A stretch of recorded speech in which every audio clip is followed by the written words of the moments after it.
Georgina Bloomberg said, "I don't believe in New Year's resolutions. I think if you want to change something, change it today and don't wait until the new year." Welcome everybody to the podcast, Let's Be Real. This is episode 20, and I thought since it being the year 2020 on episode 20, let's talk about New Year's resolutions.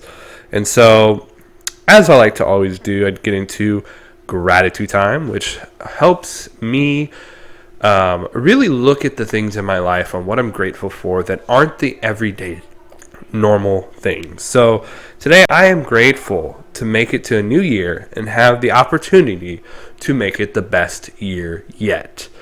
Hopefully you guys are grateful for something. Hopefully you guys spend time thinking about what you're grateful for and have gratitude in your life. And so I found that quote by Georgina Bloomberg to be very interesting because I don't believe in New Year's resolutions either.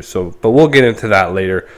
But like I always do, let's get into New Year's resolutions. Let's be real. So a couple Webster's definitions, because I like to give you guys some little bit of knowledge on certain words and what they mean. So what does resolution mean? Well, it's a noun. It's a firm decision to do or not to do something. So a lot of people quit smoking, or a lot of people start working out. Year, it's a noun. The period of 365 days, or 366 in a leap year, starting from the 1st of January, used for reckoning time in ordinary affairs. Sham, noun. A thing that is not what it is purported to be. And the last thing, trait. Noun. A distinguishing quality or character, typically one belonging to a person. Now, the New Year's resolutions are traditions, most common in the Western Hemisphere, but also found in the Eastern Hemisphere, in which a person resolves to continue good practices, change an undesired trait or behavior to accomplish a personal goal or otherwise improve their life. Well, it being January, what's today? Today's January 24th. A lot of you have probably broken your resolutions. It may be May 5th. It may be the year 2025 and you're listening to this, but I assure you that most of you by now, and I'm not saying this to be mean, I'm not saying this to be, whatever about, you've broken it. It's very easy to break a New Year's resolution because a lot of the times we make them just because we want to fit in or because we want to look good, or we make them to try and do good but fail, or we do all of the above. We make unrealistic resolutions as well. And so, as Georgina said, why wait until next year? You broke it this year. Why are you going to wait a whole year before you start trying again?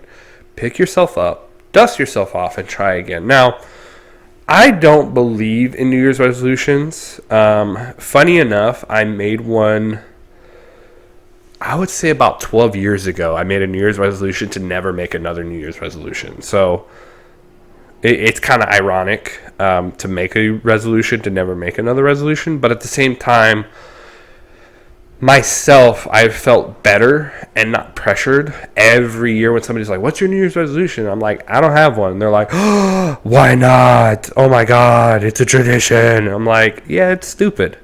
Like, I'm sorry for you people who enjoy it and like it, but it's stupid, in my opinion, okay? All it is something that you strive to do better at or strive to quit, and then you fail at it. And it's like, if you're going to do that, try to do it at any time in the year, not just at the beginning of the year. And so if you really wanted to make a change, you would.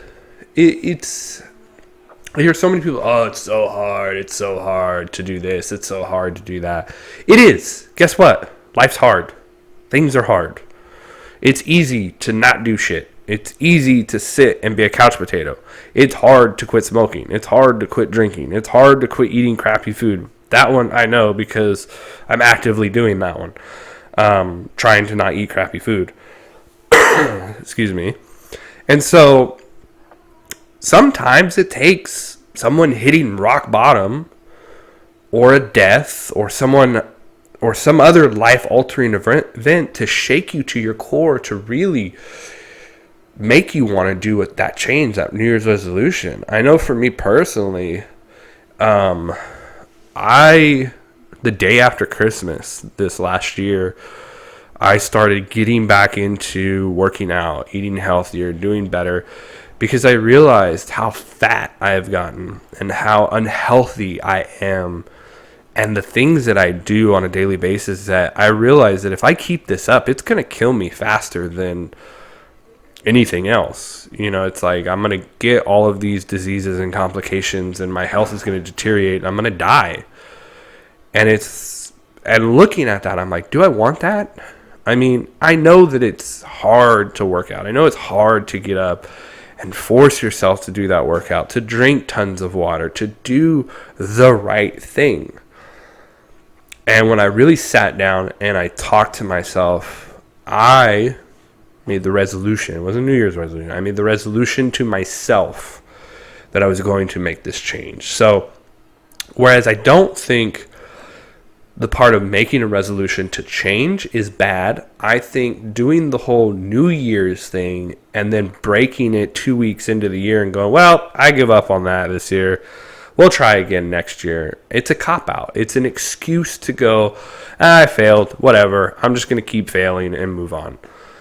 That's not how you do this. That's not how life is supposed to be if you want to make that change. I mean, a lot of the successful people, you don't see them, they probably didn't go, well, this New Year's resolution, I'm gonna start a business and I'm gonna be successful.